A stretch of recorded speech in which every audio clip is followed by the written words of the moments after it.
मेरा नाम शिव कुमार श्रीवास्तव है। श्रीवास्तव जी, जिस तरह से एजुकेशन की बात करी जाए, एजुकेशन जो है आज जिस तरह से लॉकडाउन हुआ, कहीं ना कहीं बच्चों की पढ़ाई में कमियां देखने को मिली है। क्या कहना चाहेंगे आप?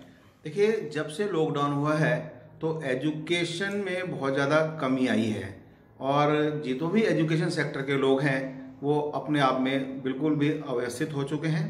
और अगर हम बात करेंगे ऑनलाइन शिक्षा की तो उसमें बच्चों को ज़्यादा फायदा नहीं हो पा रहा है। लोग ये मानते हैं कि नई टेक्नोलॉजी है, इसका हमें इस्तेमाल करना चाहिए और इससे एजुकेशन को बढ़ावा मिलेगा। लेकिन टेक्नोलॉजी तो है, ठीक है, हमें उसको अडॉप्ट भी करना चाहिए, पर सबके पास ये अवेलेबल नहीं है। मान लीजिए एक फैमिली में 4 बच्चे हैं और चारों ही पढ़ने वाले हैं और घर में एक ही स्मार्टफोन है, तो वो बच्चे कैसे करेंगे? दूसरा, उनको नेट फैसिलिटी नहीं मिलेगी, नेट नहीं आएगा तो वो अपनी क्लासेस को पूर्ण रूप से अटेंड नहीं कर पाएगा और इससे बच्चा क्या समझ पाएगा? जितना बच्चा फेस टू फेस टीचर के पास बैठ के समझेगा उतना वो नहीं समझ पाएगा। और ऑनलाइन में वही बच्चा कामयाब है जिसको किसी भी सब्जेक्ट के बेसिक कॉन्सेप्ट की जानकारी अच्छी सी है। नहीं, जिस तरह से आपने बताया, जिस तरह से टेक्नोलॉजी चल रही है, ऑनलाइन क्लासेस, कभी किसी पेरेंट्स ने अपने बच्चे को चेक करा है कि मेरा बच्चा जो है ऑनलाइन क्लास ले रहा है या नहीं ले रहा है? देखो, पेरेंट्स कितना चेक कर पाएगा? पेरेंट्स बच्चे को मोबाइल दे देगा, अब उसको ये लग रहा है कि बच्चा मेरा ऑनलाइन क्लासेस पढ़ रहा है। अब कितना पढ़ रहा है ये तो बच्चा ही जान सकता है कि वो रियलिटी में पढ़ रहा है या उसका मिसयूज कर रहा है। जो टेस्ट ऑनलाइन कंडक्ट हो रहे हैं उसमें भी वो कितने % वो प्योरिटी से टेस्ट दे रहा है, दूसरे फोन को यूज करके, कहीं से कॉपी पेस्ट करके कर रहा है, इस बात की जानकारी ज्यादातर पेरेंट्स को नहीं होती है। जो 7 बच्चे का बैठ जाते हैं और उनको वॉच आउट कर सकते हैं।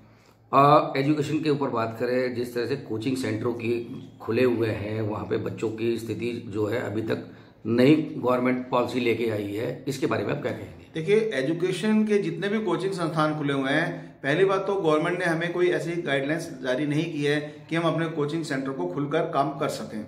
जो भी आ रहे हैं वो बच्चे अपने रिस्क पर आ रहे हैं। और अगर हम बात करें एक अपनी जिम्मेदारी की, तो जिम्मेदारी होने के नाते हमें भी कोचिंग सेंटर को खोलना नहीं चाहिए था। हालांकि आर्थिक रूप से परेशानी तो बहुत ज़्यादा है, हर कोई परेशान है, लेकिन अब सरकार की गाइडलाइंस और बच्चों की जान को देखते हुए भी हमें सरकार की बात को मानना पड़ेगा। पर सरकार से निवेदन भी है कि इस कोचिंग संस्थान को जल्द से जल्द खोलने का प्रयास किया जाए ताकि हम भी अपने घर परिवार के सुरक्षा दे सकें। श्रीवास्तव जी, कोचिंग सेंटरों की बात करें, लॉकडाउन में कुछ कोचिंग सेंटरों ने बच्चों की भरमार रखी जी सर, और कुछ सेंटरों ने दिल्ली सरकार की गाइडलाइंस को मानते हुए कोचिंग सेंटर बंद किए।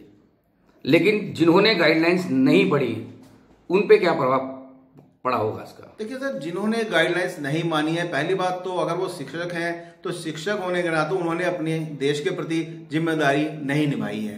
पहला फर्ज उनका बनता था कि वो देश के प्रति अपनी जिम्मेदारी को निभाएं ताकि बच्चों को भी कुछ सिखाएंगे। जब हम ही गैर जिम्मेदार होंगे तो हम बच्चों को क्या सिखाएंगे? मानता हूं इस बात को कि आर्थिक स्थिति बहुत बड़ी होती है, हर आदमी को पैसे की नीड है, लेकिन क्या हम अपने बच्चों को जान में जोखिम में डालकर अपने स्वार्थ को पूरा करेंगे?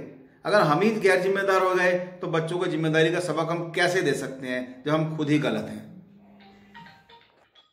मैडम, सबसे पहले आपका नाम जानना चाहेंगे? मेरा नाम है सीमा श्रीवास्तव। सीमा जी, जिस तरह से एजुकेशन के ऊपर बात की जाए, जहां तक स्कूल इतनी सुविधा नहीं दे पाता, बच्चे जो है सीधा कोचिंग का रुख करते हैं, क्या कहना चाहेंगे आप? बच्चे सीधा कोचिंग का रुख करते हैं, मेरे हिसाब से तो ये भी गलत है। सरकार को इतनी सुविधाएं देनी चाहिए ताकि बच्चे वहीं पर प्रॉपर पढ़ाई कर सके, लेकिन फिर भी बच्चों को अपने ज्ञान को बढ़ाने के लिए कोचिंग सेंटर पर जाना पड़ता है और कई पेरेंट्स इसको अफोर्ड भी नहीं कर पाते हैं, लेकिन फिर भी मजबूर होकर उनको वहां पर उनको भेजना ही पड़ता है। नहीं, जिस तरह से देखा जाता है, दिल्ली सरकार कहती है कि हमने बच्चों को बहुत अच्छी शिक्षा के लिए, उज्जवल भविष्य के लिए हम शिक्षा टीचरों को जो है देश विदेश भेजते हैं, फिर भी बच्चे जो हैं कोचिंग का रुख कर जाते हैं। बच्चों को प्रॉपर वहां पर कुछ मिल नहीं रहा है तभी वो कोचिंग का रुख करते हैं। जो बच्चे नहीं करना चाहते हैं, आज का टाइम इतना बदल चुका है कि जो कोचिंग नहीं जाता है उनको लो कैटेगरी से देखा जाता है। तुम ट्यूशन नहीं पढ़ते हो, तुम्हें कुछ आता नहीं है। अगर उन्हें प्रॉपर स्कूलों में मिले, दिल्ली सरकार कहती जरूर है लेकिन मेरे ख्याल से कुछ कमियां रह जाती हैं, चाहे वो टीचर्स की तरफ से रह जाए या किसी सरकार की तरफ से, कि बच्चों को प्रॉपर चीज वो नहीं मिल रही है, जिसके कारण उन्हें कोचिंग सेंटर का रुख करना ही पड़ता है। आप महिला हैं और एक छोटा सा सवाल है कि जिस तरह से लॉकडाउन हुआ था तो कहीं ना कहीं आपका बजट भी अनबैलेंस हुआ है, क्या कहेंगे इस बात को?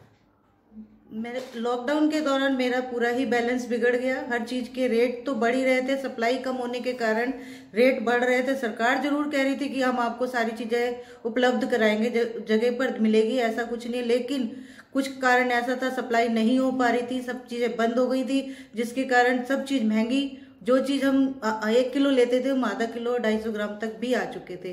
सर पूरी तरह बजट बिगड़ चुका था। जिस तरह से दिल्ली सरकार ने कहा है कि राशन जो है अब घर घर मिलेगा, क्या दिल्ली सरकार ने अपना वादा निभाया इसमें? मुझे ऐसा लगता है कि लो कैटेगरी वाले लोगों के लिए उन्होंने अपना वादा निभाया होगा, लेकिन हम मिडिल फैमिली वाले उसको भी नहीं ले सकते, क्योंकि हमें अपनी रेपो का भी थोड़ा बहुत ध्यान रखना पड़ता। नहीं, जिस तरह से राशन की दुकानों पे अप्रूवल दे दिया गया है कि भाई आधार कार्ड लेके आइए, बाकायदा मोबाइल जो नंबर होगा आपका, बाकायदा घर घर दिल्ली सरकार सप्लाई करेगी। अगर किसी को राशन चाहिए या उसके अवेज में आटा चाहिए, तो क्या कहना चाहेंगे? अभी तक जो दिल्ली की सरकार की जो पॉलिसी है घर घर पहुंची है या नहीं पहुंची है? सर ऐसा कुछ नहीं है, हमारे यहाँ हमारी गली मोहल्ले में तो ऐसा आया नहीं कोई राशन देने या किसी तरह की कोई भी बात कहने के लिए, ना हमारे तक पहुंच सका। मतलब कहने का मतलब ये है दिल्ली सरकार की कथनी और करनी में फर्क है। ये तो जरूरी है, क्योंकि कथनी और करनी में तो फर्क है ही, वरना कोई ना कोई तो हमारे दरवाजे पर भी आता कि आपके लिए हम राशन लाए हैं या आपको ये सुविधा दी जा रही है, आप इसको लीजिए। ऐसा कुछ नहीं हुआ है।